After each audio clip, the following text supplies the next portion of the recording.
Alright, we're here in the game room and I'm going to show you an example of what things would look like if everything is working correctly. So I'm going to grab a cartridge, come over here to my Nintendo, stick that in there, lock it down, and as we turn it on, one button, one press, it starts right up and goes. And yeah, we've got Duck Hunt because we're on the old style CRT TV where you can actually still use your zapper. But I'm not going to sit here and play Duck Hunt. What do you see? I stuck the cartridge in, I hit the button, and it came right up. You turn it off, turn it on, you can hear it start right up over there again. It does not blink. So, well, sure, I guess you can do that with the Duck Hunt cartridge. Here, we'll grab anything else. Here you go. Goes in,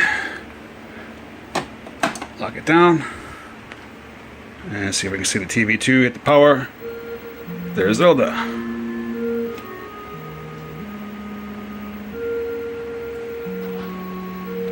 Now this one is just come in. It needs to be repaired. It needs to be cleaned up.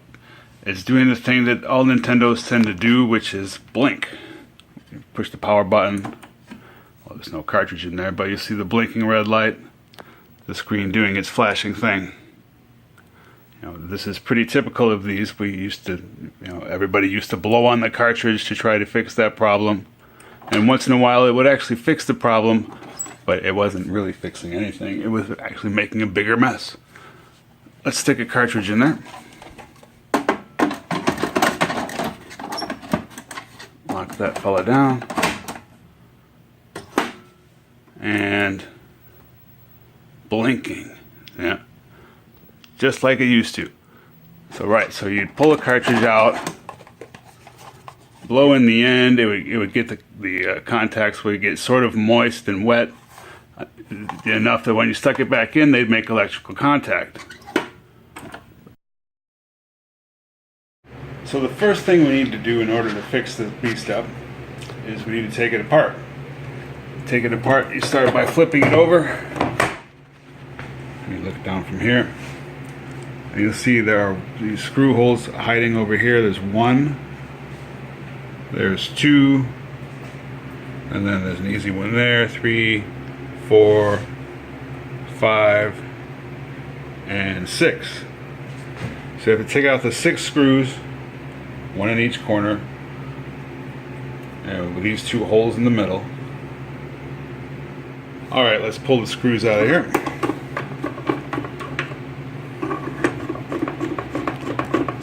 See, it really won't take very long once you know what you're doing here.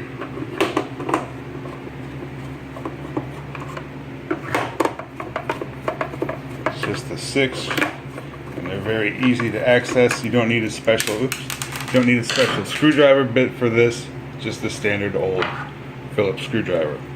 Alright, opened up, you can see it's a little bit dusty in here already. You see the RF shield on top. We're going to get that off in order to get to the next step. The circuit board is buried underneath there.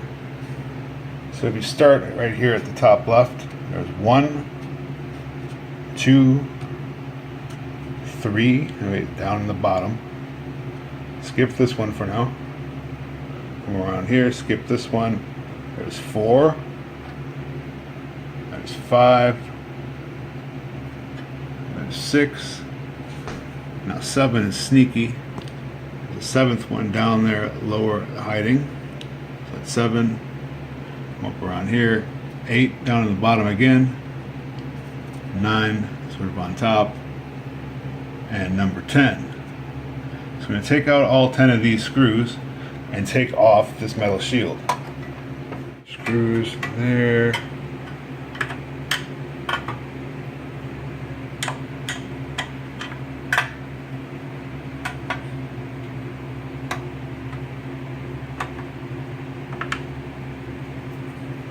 And once you get them all off,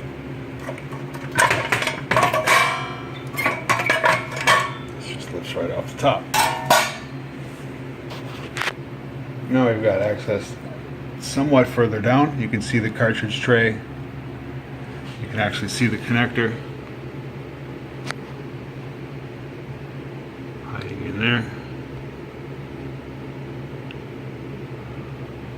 And we've got more screws to remove if you want to get to the next layer down. So we've got this guy up here, which we said to skip on the last step. Another one here. And now there's 2 here and another 2 over here. Alright, took out the 6 screws. 1, 2, 3, 4, 5, and 6. Now you can pull the cartridge tray forward, sort of up. You have to grab this black part. And I want to try to lift it up around the slot back there. Kind of wiggles forward. There we go. See, this goes around the connector. It's a little tricky to get back on the first couple times you do it, so try to pay attention to how you're taking it off of here. Basically, you have to go under one part and over another to get this back on correctly. For now, let's pull it out. Starting to get a batch of parts here. You can actually see the motherboard. Except we're looking at the wrong side. The chip that you need to get access to is not visible here. It's underneath. Which is another layer to, ooh, look at this board's got some corrosion and gunk on it. We're gonna have to clean this up a lot. Alright, but first thing, let's take the motherboard on out. Lift it on up. See, it's connected by these cords down here. So what you want to do is take it, lift it up and flip it around. So we're looking at it from this side. Now you can get down in here. It's kind of hard to use the cam and pull these out. Let me pause here for a moment. Alright, now that we've got that out of there, we can get in here. You can see the cartridge connector, RF unit, chips. There's the expansion port that never got used. But if we go over here, see if I can focus. See 3193A there.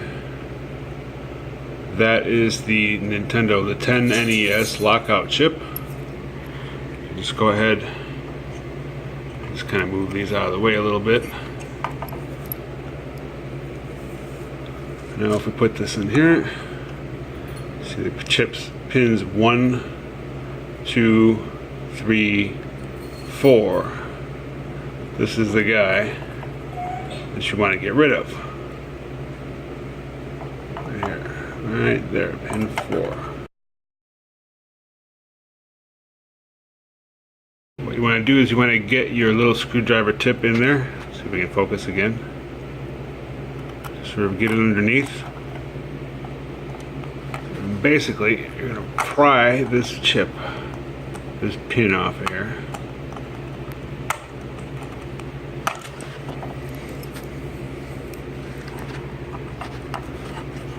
So you want to try to hook your screwdriver sort of under there, and just kind of pop it out. There we go.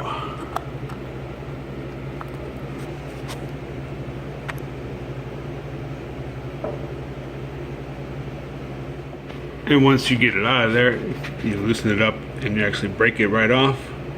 You end up with that chip there, the 3193A. It's got the 4th pin completely removed. The lockout chip is now disabled. So you can put in a filthy, dirty cartridge, it will no longer blink. However, that does not mean that it will automatically work. We're going to still have to clean everything else up. We need to clean the cartridge port, and we need to clean the cartridges themselves before they're actually going to function like you want them to. But step 1 is done there. We've disabled the lockout chip by breaking that 4th pin off. You could also run a jumper and run the 4th pin to ground if you don't want to actually disable it by breaking it. You know, if you want to be able to put it back to normal later for some reason. But the easiest way is to just wedge that little screwdriver in there, pop that pin off, and be done with it.